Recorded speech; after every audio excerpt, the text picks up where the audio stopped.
নতুন জোটের যে সমীকরণ চলছে, আমরা দেখছি যে বিএনপির একটি জোটের চলছে, জামায়াতের চলছে, এনসিপিরও আমরা দেখছি।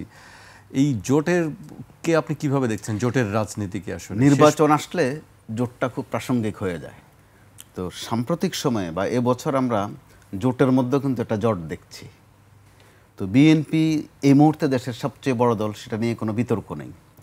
তাদেরও এক সময় দল বড় হতে হতে সম্ভবত 19 দল হয়েছিল, গুনলে কখনো কখনো সংখ্যায় আরও বেশিও হয়ে যায়।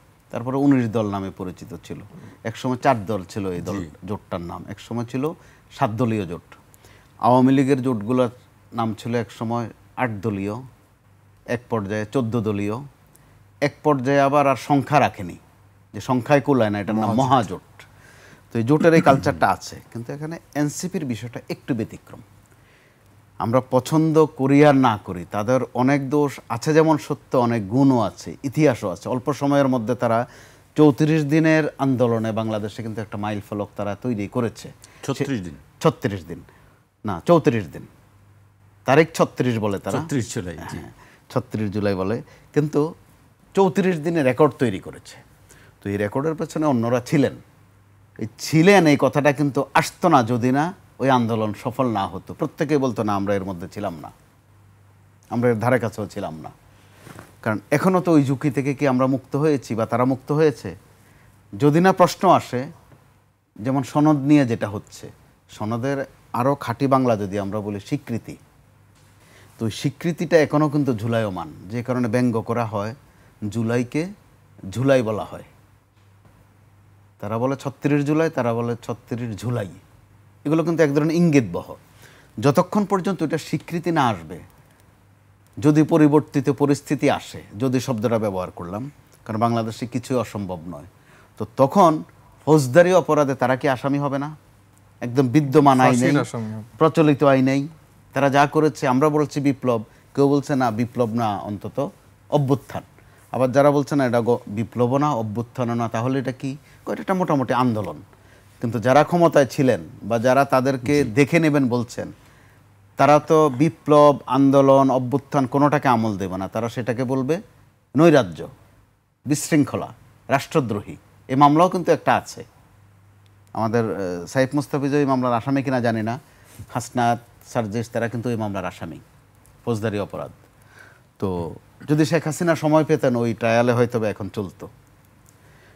যেহেতু তাদের ওখান থেকে একটা পরিবর্তিত রূপে তারা রাজনৈতিক দল করেছে, তো তারা যখন রাজনৈতিক দল করে তখনও কিন্তু আপত্তি ছিল যে ছেলেগুলা দল করার দরকার কি, ওরা একটু পড়াশোনা করবে, আমাদের পেছনে পেছনে একটু থাকবে, একটু রাজনীতি শিখবে। তারা ওইভাবে চায়, একটা কাঠামো মতো, সুবিধা মতো। কিন্তু তারা চাচ্ছে রাজনৈতিক দল হতে, সেটাকেও অনেকে পজিটিভলি নিয়েছেন। এই কারণে নিয়েছেন যে একটা হাহাকার ছিল দীর্ঘদিন, যে আমাদের মেধাবী ছেলেমেয়েরা ইন্টার পাস করার পরেই প্রথমভাবে কোন দেশে যাবে, কোন সাবজেক্টে পড়বে, তার চেয়ে বেশিভাবে কোন দেশে যাবে, কেউ রাজনীতিতে আসবে, এটা তাদেরকে শোনানো যায়নি। অভিভাবকরাও রাজনীতিতে দিতে চাইতেন না। তারা সোজাসুজি বলতেন রাজনীতি একটা ঘৃণার জিনিস, একটা বাজে জিনিস, উই হেট পলিটিক্স। তো ওই জায়গার থেকে যে মেধাবী ছেলেগুলো রাজনীতিতে আসছে, এটা গোটা দেশের জন্য কিন্তু এক অর্থে একটা ভালো দিক। তো আবার স্বাভাবিক, প্রথাগত যারা আছে তারা তাদেরকে সহ্য করবে না, কারণ তাদের কথাবার্তাগুলো ওদের পছন্দ হয় না। তারা বিএনপিকেও এমন এমন ভাষায় কথা বলে, জামাতকে মাঝে মধ্যে বলে, কাউকে তো আসলে কেউ জায়গা দিতে চায় না। তো সেই জায়গাটা করে নিতে হবে। এখন জায়গাটা কিভাবে করে নেবে? তারা কি তাদের ওই স্পিরিট অনুযায়ী চলবে, নাকি এর সাথে যাবে, না বিয়ের সাথে যাবে, না জামাতের সাথে বা সি এর সাথে যাবে? লেজুর বলা হয়, লেজুর হবে কিনা। তাদের ঘোষণা ছিল একটা যে আমরা কারো লেজুর হব না। তো লেজুর হব না, ওই ঘোষণার মধ্যে তারা মাথা হয়ে গেছে, অর্থাৎ নিজেরাই একটা লেজ না থেকে মাথা হয়ে গেছে, রাজনৈতিক দল হয়ে গেছে। এখন সাইফ মুস্তাফিজ যে দলগুলোর কথা বলেছেন, বিশেষ করে ডাকসু বিপি নূর অথবা আরও যে কয়েকটা আছে উইধাসের, তাদের সাথে তাদের একটা যোগাযোগ কিন্তু ছিল, এবি পার্টি, এটা গোপন বিষয় নয়। সেই 17-18 সাল থেকে তারা কিন্তু অনেক কিছুই একসাথে করছিলেন, অনেকটা গোপনে। কারণ কী পরিমাণ হাতুড়ি পিটা তারা খেয়েছে, হেলমেটের কি পরিমাণ নির্যাতন করেছে। এটা হেলমেট বাহিনী ছিল তখন, বা হেলমেট লীগ, হাতুড়ি লীগ, টার্গেট ছিল তারা। তো তাদের একটা সিনিয়র অংশ নূরের সাথে আছে এখন। তো তাদের সাথে যদি তাদের একটা মিলন হয়, বোঝাপড়া হয়, এটা হয়তো বা খুব দূষণীয় কিছুও হবে না, প্রশ্নবোধকও হবে না, কারণ তারা একই মুখে ছিল।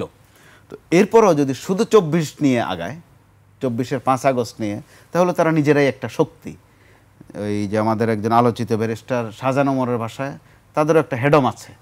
তো তারা কি এখন ওই হেডম নিয়ে সামনে আগাবে, নাকি কারো ধারস্থ হবে, কারো অধীনস্থ হবে, কারো আজ্ঞাবহ হবে, নাকি নিজেদের আয়ত্তে নিয়ে নিয়ন্ত্রণ করবে, এই বিষয়গুলো কিন্তু এখনও সামনে পড়ে গেছে বা অবশিষ্ট আছে। তার মধ্যে কয়েকটা পজিটিভ দিক আছে। আমি মোটা দাগে যদি একটা দুটা বলি, আপনি সাম্প্রতিক সময় খেয়াল করবেন, নির্বাচন সামনে আসাতে বিএনপি আর জামাতের যেই আগের যেই খায় খাতিরটা ছিল বা যে মহব্বতটা ছিল, মিতালি ছিল, সেটা নেই। শুধু নেই এ নয়, বিপরীতমুখী অবস্থা। এমন এমন আক্রমণ তারা করছে যেগুলো একসময় আওয়ামী লীগে এই দুইটা দলকে করতো। তাহলে প্রকারান্তরে যারা নীরব দর্শক আছে, দর্শকের গ্যালারিতে যারা আছেন জনগণ, তারা কিন্তু কানে বাজে যে আওয়ামী লীগও তো এগুলোই বলতো জামাত সম্পর্কে, বিএনপি সম্পর্কে। এরপরে আছে তারা, তাদের মধ্যে কিন্তু এখন ওই অবস্থাটা এখনো আসেনি। বিএনপি আক্রমণাত্মক প্রচুর কথা বলছে এমন এমন, যেগুলো মানুষকে কিন্তু নাড়া দিচ্ছে। জামাত তো বলতে বলতে গিয়ে এমন কথাও বলে ফেলছে যে উঠা বসাও তাদের সাথে করতে হবে, প্রশাসন তাদের কথায় উঠবে, বসবে, গ্রেফতার করবে, আবার ছাড়বে। সেটি নিয়ে জামাত, তো তাদের দিক থেকে কিন্তু এখন পর্যন্ত আমরা একটা সহনশীলতা দেখেছি। কেন বলছি এই কথা? বিএনপি বা জামাতের দিক থেকে একটা কথা আসার পর পরে আমরা গণমাধ্যম কর্মীরা, আপনি, আমি সহ আরও অনেকেই একটু খোঁজ রাখি যে হাসনাত অথবা সার্জিসকে আরেকটা বোমা ফাটালো কিনা, বা নাসিরউদ্দিন পাটোয়ারি এগুলোকে ক্রস করে আরও কিছু একটা বলে ফেললো কিনা। কিন্তু আমরা গত 2-3 দিন দেখছি তারা ওই স্রোতে কিন্তু এখনো যায়নি। তারা বরং থ্রেড যেটা দিচ্ছে, প্রথাগত রাজনীতিকে থ্রেড দিচ্ছে, এটা কিন্তু সত্য, হয়তো বা নামটা ওইভাবে নিচ্ছে না।